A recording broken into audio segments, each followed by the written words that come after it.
Je vais vous donner mes meilleurs conseils pour être productif, pour être motivé, même quand on n'est pas motivé.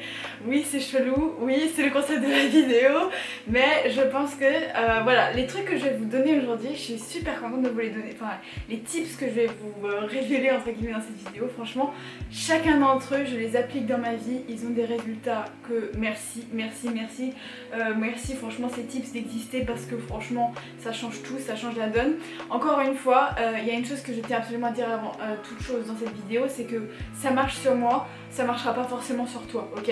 Et je pense que tu peux regarder une vidéo que j'ai faite à ce sujet qui s'appelle La triste vérité sur le développement personnel, où je t'explique justement ce truc de voilà, sur moi ça a marché, ça va absolument pas dire que ça va marcher sur le voisin ou sur la copine. Donc ça c'est vraiment un truc qu'il faut avoir en tête, c'est pas parce que voilà je dis que cette méthode a révolutionné ma vie que ça va révolutionner ta vie à toi. Chacun a sa propre vie, chacun a ses propres préférences et sa propre manière de fonctionner. Voilà, c'était un disclaimer un peu chiant, mais c'est toujours important de le rappeler. Donc c'est quoi le thème de la vidéo, d'accord? Parce qu'il faut qu'on rentre dans le sujet. Le thème de la vidéo, c'est comment tout simplement être productif efficacement, même les jours où on est moins motivé, même les jours où on est là en mode la flemme, pas envie, tu vois. Alors déjà, à mon avis, j'aurais titré la vidéo un peu dans le style, comment être motivé sans aucune motivation, etc.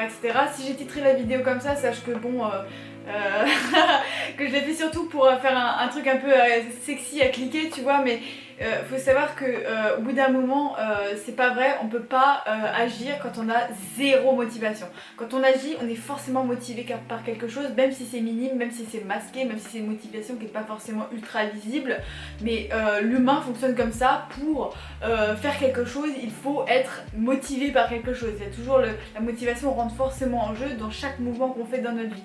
Donc voilà, donc ça c'est la première chose à savoir, et on va voir après comment justement on peut gérer cette motivation, comment est-ce qu'on peut faire quand il y en a moins, et etc. Je t'ai énuméré 5 étapes, 5 étapes ou 5 tips, 5 hacks que j'utilise moi et qui fonctionnent sur moi. De manière vraiment, voilà, encore une fois, vraiment le mantra de ma chaîne, c'est je partage mon expérience personnelle, je recrache pas des trucs que j'ai trouvé dans un bouquin et que j'ai même pas testé. Genre jamais je ferai ça sur ma chaîne.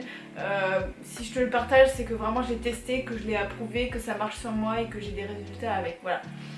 Donc le premier truc que j'ai mis, c'est se mettre dans le bon mood chaque matin, tu vois. Quand tu te réveilles le matin, ou même quand tu rentres du boulot, parce qu'on parle toujours de oui, il faut le faire le matin, fais ces 5 actions le matin pour voir ta vie changer, etc. Le nombre de vidéos qui sont titrées comme ça, genre c'est innombrable. Mais il faut aussi se mettre dans le bon mood le soir, les gars, c'est pas seulement le matin, et même l'après-midi, tu vois. Toute la journée, il faut être dans le bon mood si tu veux être productif, tu vois. Donc forcément, voilà, c'est un truc que j'ai envie de dire, voilà, quand tu cherches à te mettre dans le bon mood, dans le bon état d'esprit pour bien réussir une journée, et c'est pas seulement le matin, pardon, c'est aussi le soir. Et moi, comme je suis quelqu'un qui est extrêmement productif le soir ou disons la fin d'après-midi, forcément j'aurais plus besoin de me mettre dans le bon mood en fin d'après-midi que le matin. Donc voilà, ça c'est encore un truc que je voulais dire qu'on dit pas souvent, mais qui pourtant est primordial. Donc se mettre dans le bon mood, ça veut dire quoi? Faut savoir qu'il y a 1001 manières de se mettre dans le bon mood. Et souvent les trucs qui sont populaires sur les réseaux sociaux, c'est faire le miracle morning, c'est faire des affirmations positives, c'est méditer, etc. Si ce genre de choses marche bien sur toi, tant mieux, alors tu le fais tous les matins, tu te mets dans le bon mood. Encore une fois, moi il y a un truc que je tiens à dire, c'est que si ça marche sur toi, c'est que tu peux le faire tous les jours et ça te parle, tu vois. C'est vraiment un truc que tu as envie de faire tous les jours parce que tout simplement ça te parle et ça a des effets sur toi. Mais si au bout de 3 semaines t'abandonnes, c'est que peut-être soit c'est pas fait pour toi, soit juste tu te bouges pas assez le cul, mais souvent c'est juste parce que c'est pas fait pour toi et que tu dois trouver une autre manière de te mettre dans le bon mood. Moi, c'est quoi mes trucs pour me mettre dans le bon mood? Parce que moi justement, si tu connais un peu ma chaîne, tu sais que moi les affirmations positives, la méditation, c'est des trucs qui me parlent très peu, qui marchent pas sur moi en tout cas, parce que tout simplement j'y mets pas l'énergie et juste ça me motive absolument pas. Moi ce qui me met dans le bon mood, c'est déjà m'habiller le matin, tu vois. Même si je suis à la maison, même si c'est le week-end, je reste pas en pyjama. Je me lève, je fais mon skincare, je me coiffe, je mets éventuellement un petit chapeau, je m'apprête, je me prépare, parce que franchement quand t'es habillé, t'es dans un autre mood. Juste t'es dans le mood genre ça y est la journée commence, t'es pas en mode ouais pyjama, je me mets un flemme, machin. Non, tu te mets dans les bonnes conditions quand t'es habillé, voilà. Je connais quelqu'un qui me raconte que vraiment pour se mettre dans le bon mood, son truc c'est de mettre un soutif, tu vois. Mais c'est pour te dire à quel point ça peut être varié et chelou, tu vois, c'est pas forcément des trucs genre sexy qu'on voit sur Pinterest, sur YouTube, etc. dans les bouquins de tête perso. Des fois juste, ouais, tu mets un soutif et tu te sens soutenu, t'es en mode ouais, ça y est, la journée commence, ça y est, je suis pumped up et tout et tout et tout. Et j'avais de travers, je suis trop surexcitée quand je suis dans mes vidéos. J'ai mal de travers. C'est pas grave. C'est juste pour dire, l'exemple du soutif, c'était juste pour dire, voilà, c'est pas forcément s'asseoir, méditer, faire des affirmations positives et faire le miracle morning. C'est vraiment genre toi, ce qui marche sur toi, tout simplement. C'est aussi simple que ça. C'est, voilà, si toi, le truc qui marche sur toi, c'est mettre je sais pas, ta coiffure préférée, ou mettre un soutif, ou je sais pas, ou regarder une vidéo en particulier, ou écouter une certaine chanson ou un certain type de playlist, bah voilà, bah c'est ça, tu vois. Donc moi je te dis, moi c'est vraiment le fait de m'habiller, de ranger la maison. C'est-à-dire que quand je me réveille le matin, que c'est le bordel et tout, je fais un grand nettoyage de printemps, je range ma chambre, je range ma cuisine, je nettoie les ustensiles, je laisse pas de vaisselle sale, je range mon bureau, j'aère la pièce, je fais mon lit. Tu vois, tout ce genre d'action là, je mets ça et je mets une petite musique d'ambiance, typiquement un truc très chill, une playlist que je trouve sur YouTube et qui m'inspire. Ce genre de choses en faisant le ménage et voilà, je suis dans le bon mood. Voilà. Donc ça c'est les trucs qui marchent sur moi. Il y a aussi un autre truc que je peux faire parfois si je suis un peu fatiguée et tout, tout simplement je regarde une vidéo de divertissement de qualité, typiquement McFly et Carlito. Si tu me connais, bah voilà, tu sais je suis fan de McFly et Carlito. Voilà, si voilà le matin je suis un peu de mauvaise humeur, je me sens pas bien et tout, je me mets une vidéo où je vais bien rigoler, une vidéo de Noolito, une vidéo de Massu, tu vois, ce genre de youtubeurs typiquement divertissement, tu vois. Et ça peut être très mal vu dans tout ce qui est les vidéos de développement personnel, etc. où on dit toujours oui, il faut surtout pas aller sur les réseaux le matin, etc. Mais moi, une bonne vidéo de qualité, de divertissement, parfois ça me met de bonne humeur et ça me met tout simplement dans le bon mood pour attaquer ma journée. Et voilà, et c'est pas forcément une mauvaise chose que de commencer sa vie avec un divertissement, contrairement à ce qu'on voit beaucoup passer dans les vidéos de productivité et de développement personnel. Donc encore une fois, moi c'est vraiment ma vidéo, c'est all about parler du fait qu'on est tous différents et que chacun a ses propres méthodes et que pour certains effectivement ce sera très mauvais de commencer par une vidéo YouTube divertissante, mais pour d'autres ça peut, comme moi par exemple, ça peut totalement me rendre plus productive parce que simplement je me suis mis dans le bon mood, je rigole, j'ai le sourire, etc. Et donc ça change tout pour moi. Ensuite le deuxième conseil que je te donne, qui est essentiel. Il faut être ultra consistant dans une activité pour ne plus en avoir peur et pour la faire de manière plus productive. Ok, je m'explique. Là, c'était expliqué de manière très indigeste. Je vais te l'expliquer de manière très concrète. Je pense que l'exemple le plus concret que j'ai là sous la main, c'est cette chaîne YouTube, ok? Les premières vidéos que j'ai faites sur cette chaîne, j'étais trauma à l'idée de les faire. Je me souviens, alors c'était pas les premières vidéos, mais quand j'avais commencé à faire des vidéos un peu face cam où je parle devant la caméra et tout dans la forêt, typiquement où je fais des vidéos dans la forêt, donc c'était les vidéos où je donnais des conseils. Si tu regardes dans mes premières vidéos, je crois il y a les vidéos de conseils sur comment mieux dessiner, etc. Enfin ce genre de choses. Et je peux te dire que ces vidéos là, avant de me décider à les tourner, mais j'ai mis des semaines. C'est à dire qu'entre le moment où je me suis dit ok je vais faire une chaîne YouTube où je donne des conseils de dessin et le moment où j'ai vraiment tourné une vidéo et publié la vidéo, il s'est passé au moins 3-4 semaines, un mois, tu vois. J'étais en mode oh putain, oh là faut que j'aille dans la... oh la flemme, faire la vidéo dans la forêt, oh faudra aller dans la forêt, faudra trouver un coin où il y a personne qui va m'entendre, oh, puis après faudra monter la vidéo, la flemme, faudra mettre tout sur YouTube, machin. J'étais traumatisée. Et pourquoi j'étais traumatisée? Parce que tout simplement je ne l'avais jamais fait, ou alors je le faisais de manière extrêmement irrégulière. Et du coup pour mon cerveau tout était nouveau, tout était encore à apprendre, tout était encore à installer, à mettre en place. Et du coup je ne passais pas à l'action parce que j'avais trop peur en fait. Et aujourd'hui, bon bah tu le vois, hein, j'ai pas besoin de te le prouver, tu le vois tout simplement sur ma chaîne, je publie une vidéo par jour et je peux te dire que ça me demande aucun effort de, si besoin, d'aller dans la forêt, sinon de poser mon trépied comme maintenant dans ma chambre et de commencer à parler. Ça me demande plus aucun effort parce que tout simplement je le fais tous les jours et que à partir du moment où tu fais une activité tous les jours, bah, ça devient extrêmement facile. Et il faut savoir que moi je bosse un peu j'ai un job dans la restauration, et pareil, il y a plein de trucs à maîtriser dans mon job, de postes à maîtriser, etc. etc. Et je peux te dire que les premières fois où par exemple j'ai travaillé à la caisse, où j'ai travaillé un peu devant là où il y a les clients et tout, j'étais traumatisée parce que tout simplement je ne maîtrisais pas, j'avais jamais fait, mais maintenant que je le fais tous les jours, ça n'est plus aucun effort, et même je suis contente d'être devant, je suis contente d'être à la caisse parce que bah, tout simplement je suis habituée et je n'ai plus peur du poste. Et bah c'est exactement pareil avec toutes les activités que tu fais. Par exemple, si tu veux commencer la guitare ou le ukulélé, fais du ukulélé tous les jours et tu n'auras plus peur et tu auras beaucoup moins la flemme parce que tout simplement ton cerveau est tellement habitué à le faire tous les jours qu'en fait ça ne devient plus du tout ce gros truc effrayant que tu as envie de faire depuis des mois mais que tu n'oses pas démarrer parce que juste ça fait trop peur, tu vois. Donc l'habitude tue la peur, l'habitude tue la peur, c'est vraiment la phrase que tu dois retenir.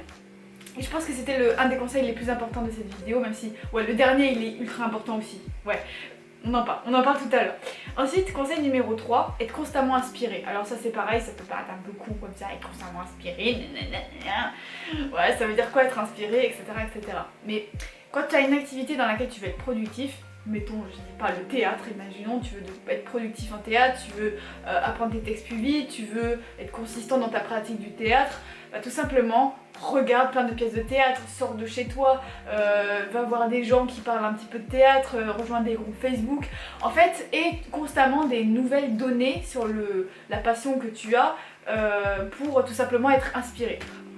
J'ai du mal à être claire quand je parle, genre vraiment je dis des trucs, j'ai l'impression que je suis pas claire. Mais je vais te donner un exemple par rapport à moi encore une fois.